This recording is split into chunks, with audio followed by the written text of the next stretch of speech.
사문들 곁에서 이 전설 같고 동화 같은 풍문이 여기저기서 들려왔다. 거리에서는 바람은, 산중에서는 사문들의 입을 통하여 고타마, 불타의 이름은 두 젊은이 귀에 좋게도 나쁘게도 혹은 칭찬하는 말로 비방하는 말로도 들려왔다.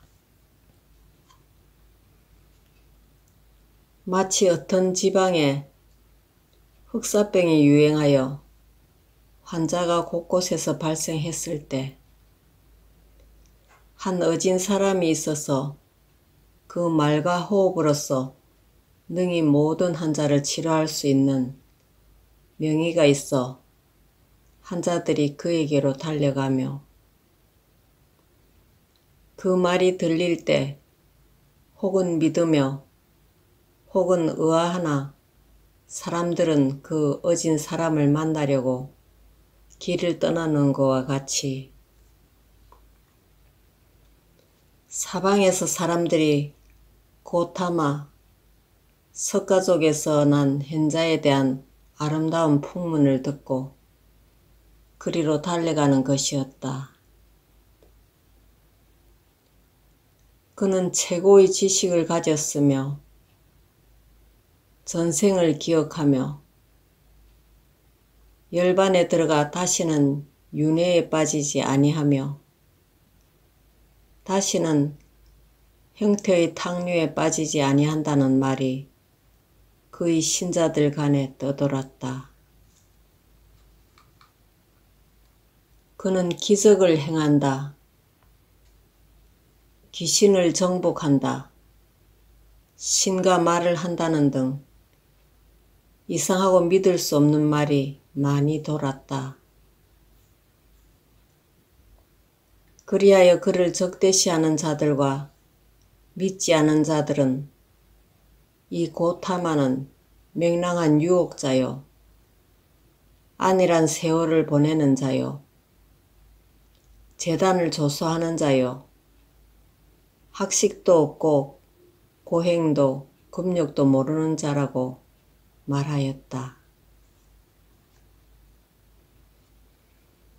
불타에 대한 풍문은 달콤하게 들려왔다.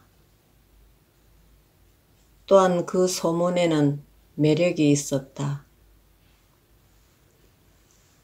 실로 세계는 병들고 인생은 괴롭다. 그런데 보라, 소문을 듣건대 거기에는 샘이 솟는 것 같고 복음이 있는 것 같고 위로가 되는 너그럽고 고귀한 약속이 가득 차 있었다. 불타의 소문이 들려오는 인도의 방방곡곡에서 청년들은 이 소문에 귀를 기울이고 동경과 희망을 느꼈다.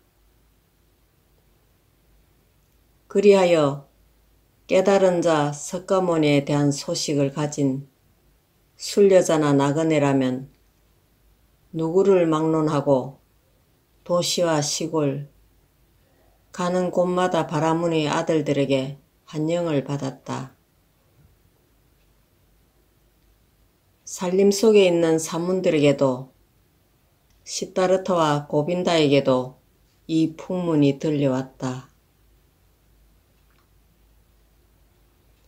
그 소문은 희망과 동시에 의혹에 가득 차 있었다. 하지만 그들은 여기에 대하여 별로 이야기를 주고받는 일이 없었다. 사문의 장로들은 이 풍문을 달갑게 여기지 않았기 때문이었다. 시다르타는 이른바 이 불타는 금욕자였었고 산림 속에서 살다가 다시금 영화와 쾌락의 세계로 돌아온 자라는 말을 듣고 아무런 존경심도 일지 않았다. 어느 날, 오 시타르타, 고빈다는 그의 벗에게 말하였다. 나는 오늘 마을에 가서 어떤 바라문의 청을 받아 그 집으로 갔더니 마침 불타를 직접 만나보고 가르침을 받은 마가다국에서 온 바라문의 아들이 있었다네. 나는 정말 안타까워 숨이 막힐 지경이었네. 그때 나는 이렇게 생각하였네.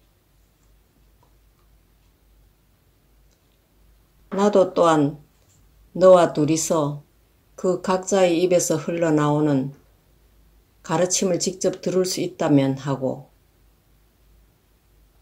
어떤가 친구, 우리도 그곳에 가서 불타의 가르침을 받는 것이. 시타르타는 대답하였다. 오 고빈다,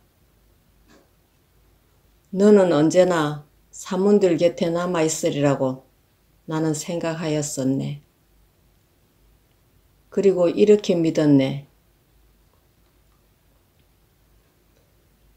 너는 60세, 70세 늙기까지 이곳에 남아있어 사문을 장식하는 기회를 닦고 수도를 할 것이라고. 그러나 나는 고빈다를 잘 알지 못하였어. 자네의 마음을 잘 알지 못하였네. 친애하는 벗, 넌 이제 자신의 길을 개척하려고 불타가 설교하는 곳으로 가려고 하는구나. 고빈다는 말하였다. 조소를 하는 거냐? 너는 항상 나를 조소하였지. 시타르타, 그러나 자네에게도 설교를 들으려는 희망과 욕망이 있지 않은가? 그리고 언젠가 그렇게 오래 사문의 길을 더 걷지 아니할 것이라고 하지 아니했느냐? 그때 시타르타는 비애와 조소를 띤 듯한 소리를 내며 그의 독특한 행동으로 웃으며 말하였다. 고빈다, 옳다. 자네 말이 옳아. 내 기억이 바르다. 그리고 너는 또한 내 이 말도 기억할 것이네. 나는 가르침과 배움에 대하여 의심을 품게 되고 믿지 못하여 선생들이 하시는 말씀에 대하여 믿음이 적어졌다고 말을 한 것을. 그러니 내 말대로 하기로 하자. 사랑하는 벗, 우리들은 그의 교훈 중 가장 좋은 열매를 벌써 맛보았으리라고 믿어지네. 그러나 그의 가르침을 들어보기로 하세. 고빈다는 말하였다. 너의 결심은 나의 마음을 즐겁게 하네. 그런데 말해다오. 어떻게 그것이 가능한지. 어떻게 고타마의 설교를 우리가 듣기도 전에 그의 설교 중 가장 좋은 열매를 맛볼 수 있는지. 시타르타는 말하였다. 우리들은 그 열매를 맛보자. 그리고 그 이상의 것을 기다리자.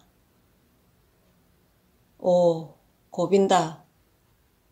벌써 맛보고 고타마에게 감사할 수밖에 없다는 이 열매라는 것이 사문들 곁을 떠나라고 우리를 재촉하고 있는 것일세. 그가 우리에게 다른 더 좋은 것을 줄 수 있을런지 없을런지. 오 친구, 조용한 마음으로 기다려 보도록 하세. 바로 이날 시다르타는 사문의 장로에게 가서 떠나겠다는 결심을 말하였다. 그는 청년과 제자로서 합당한 예의와 겸손한 태도로 말하였다. 그러나 그 사문은 두 청년이 자기를 버리려는 데 분노하여 소리를 높여 꾸짖었다. 고빈다는 놀라 어찌할 줄을 몰랐다. 그러나 시다르타는 입을 고빈다의 귀에 대고 이렇게 속삭였다. 지금이야말로 이 늙은이에게서 배운 것을 보여주겠네. 그리고 나서 그는 사문 앞에 바짝 다가서며 정신을 통일시켜 눈동자로 늙은 사문의 눈동자를 붙잡은 후에 술법을 써서 몸을 꼭 결박하고 벙어리를 만들고 의지를 잃게 하여 자기의 뜻에 순응하도록 만들었다. 그 늙은이의 입은 벙어리가 되고 눈은 굳어지며 의지는 마비되고 두 팔은 축 늘어져 기운 없이 시다르타의 말에게 복종하였다. 사문은 시다르타의 마음대로 명령하는 대로 복종할 수밖에 없었다. 그리하여 그 늙은이는 몇 번이나 절을 하며 축복하는 태도로서 더듬더듬 그들의 경건한 여행의 소원을 승낙하였다. 이리하여 청년들은 감사하며 같이 절을 하고 같이 축복을 비르며 경의를 표하고 그곳을 떠났다. 도중에 고빈다는 말하였다. 오 시다르타, 너는 나보다 더 많이 사문에게서 배웠다. 늙은 사문을 마법에 건다는 것은 어려운 일이다. 참으로 어려운 일이다. 너는 그곳에 머물러 있었다면 물 위를 걸어가는 법도 곧 배웠을 걸세. 물 위를 걸어가는 것도 원치 않네.